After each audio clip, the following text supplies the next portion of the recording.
Here are the 5 worst attraction killers every man has to learn to avoid. And the first one is not paying attention to something that women ranked 4th in the most desirable traits that they look for in a man. This trait ranked higher than intelligence and attractiveness. Can you guess what it is? It's actually men's sense of smell. And the worst attractiveness killer is a guy that has that body odor. He smells. Women are truly sensitive to this. I remember a girl telling me about her friend who had recently broken up with a guy and ended things, with a big factor in that being the fact that she just hated how he smelled. It was like he never washed, which is truly disheartening, because this guy maybe lost out on a relationship there from simply choosing not to have a shower. Because that's it. One of the easiest wins guys can do here, it can be simply showering, or it can just be your clothes. One of the failure mistakes that guys make is when they wash the clothes, they leave it in the washing machine for ages, it goes stale, it goes nasty.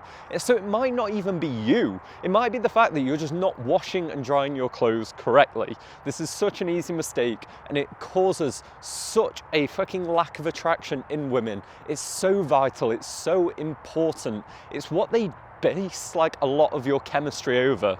And then on top of that, I just recommend picking one fragrance that you quite like, spraying it on your clothes when you go out. This is a powerful tool, and if you don't adhere to this, it will destroy your attraction with women, and it's just such a simple fix. Okay, next one, and this is gonna hurt. There's gonna be a bunch of you out there that is not happy about this, but excessive video game use is so often ranked as one of the least desirable things that women look for in men. The fact that they are just all encompassed, all obsessed with this thing that women just don't tend to value. They don't see this as any kind of productive time, and it steals away your ability to have the thing that is actually number 5 on this list. So video games, as much as it is fun to play Call of Duty, I did this for years, I played FIFA, I did all of this stuff, but I realized that there are far better things in my life that I can now start pursuing. Ideally picking up like a sport or a hobby, or just having something you truly care about. Like, it's not just saying that, oh, you can't have one game here and there every now and then with your friends. It's that compulsive desire to just come home from work, sit down, and then spend 4 hours playing video games. It really wrecks attraction. I know my current girlfriend has admitted that was one of the things she hated about some of her previous relationships, how much that they were just playing on games, she felt ignored, and she just felt like it was childish. It's such a simple fix, dudes. Just like, slightly cut it out. And I know we all have bad habits. For me, mine's YouTube. Like, there's a reason why I'm on here and I enjoy this app so much. And I have to actually control that. And I have a trick where it's like, I'm not allowed to use YouTube on my phone. I can only watch on my laptop. And it's setting up systems, because this stuff is addictive. It is difficult to break free from. But she will always find you kind of childish and immature if you're playing video games all the time. The third major attraction killer, and this is the one that gets painted all over sort of the better ends of the dating sphere, and that is neediness. This is the ultimate attraction killer, and what neediness is defined as is putting what other people think about you and prioritizing that above what you think and what you believe about yourself.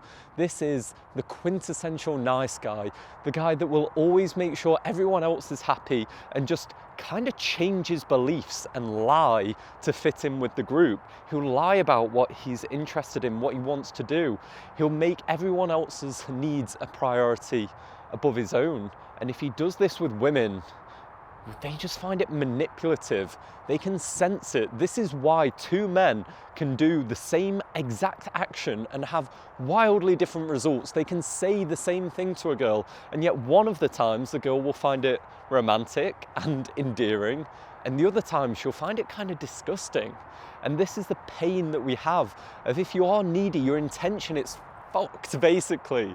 She will see through everything you're trying to say, every time you're trying to cozy up to what her interests are just because you want her to like you. Every time when you'd rather be going to do something else, you'd rather go out and see your friends, but you stay in with her or you do something with her because you're feeling needy, that you desire whatever. This is the root of the problem. That happy wife, happy life thing is such bullshit, right? The happy wife, happy life thing, get rid. Because if you always make someone else's happiness a priority over yours, then you will start to become like their dependent, that you need them at all times to be happy, and it undermines your relationship. I made that mistake very badly in my first relationship, and it's fair to say after 2 years, it's completely crumbled. So I wouldn't recommend it. Huge attraction killer. Okay, the fourth one, and this one is such a danger for the modern man because it's something that we're getting worse with. And that is having no friends. Because for men, I think the rate of men that have got zero friends has gone up 5 times since 1990. It was like 3% in 1990 and now it's 15% now. And honestly, the number of people that have zero friends is growing, and the number of friends we have is shrinking. And if you have zero friends, and honestly, if you like friends from school that you see once every fucking year, it doesn't really count. You need to have those people that are readily available around you that you can connect with, because women just see it as a red flag. A guy that doesn't have any friends is kind of peculiar. It gives the sort of idea of maybe him being antisocial, because it's just like, why does no one else seem to want to hang around with you? Women take their cues from others about who this person is and whether they should spend time with him. Because men's attractiveness is very complicated. It's not like, men are quite simple creatures. We see a beautiful girl and like we want to go speak to her. We find her quite attractive and we weight heavily on appearance, how much we have interest in this person. Obviously there's a range of other things we look for after that. But that initial sort of sign of attractiveness is clear.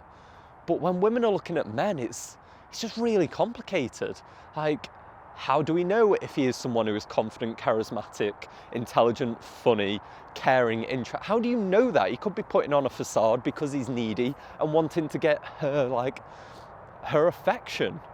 Yet, having social friends, like having a group of friends, at least indicates to a girl, okay, well, he can't be a total narcissist. He can't be an absolute psychopath because he seems to have other people that will stay around him and hang around with him.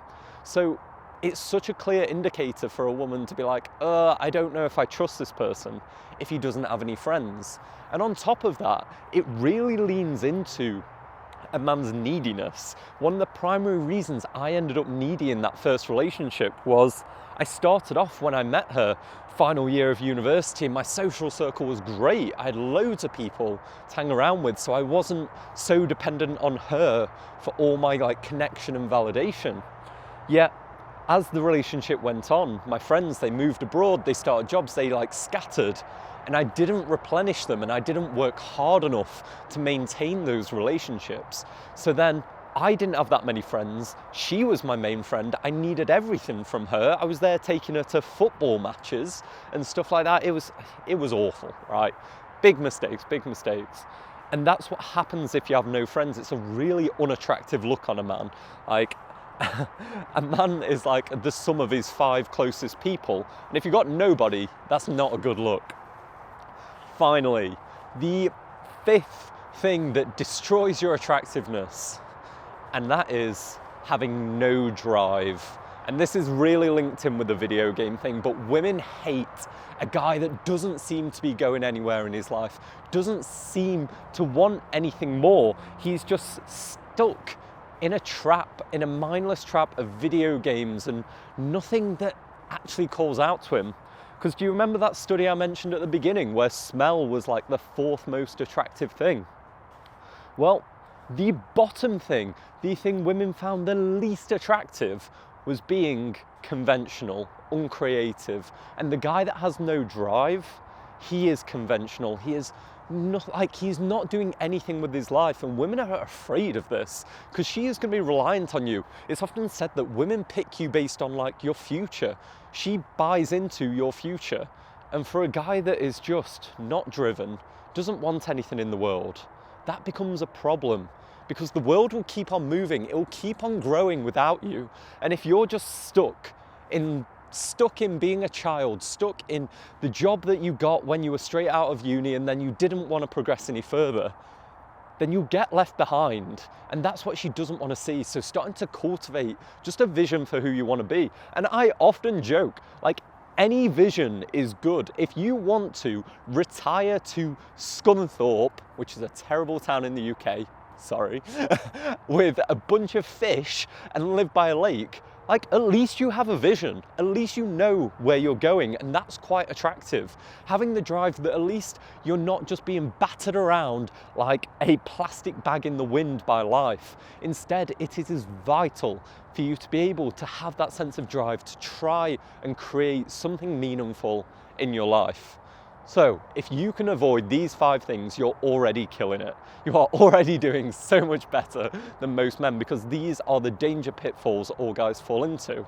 And now if you want to try and take on what is the next biggest problem guys have, which is the ability to meet women, then I know you can do this in basically 24 to 48 hours, because I was about to get kicked out of a country and I did exactly this. I've set out on a mission to meet as many women as I could and have some amazing dates in just 24 hours.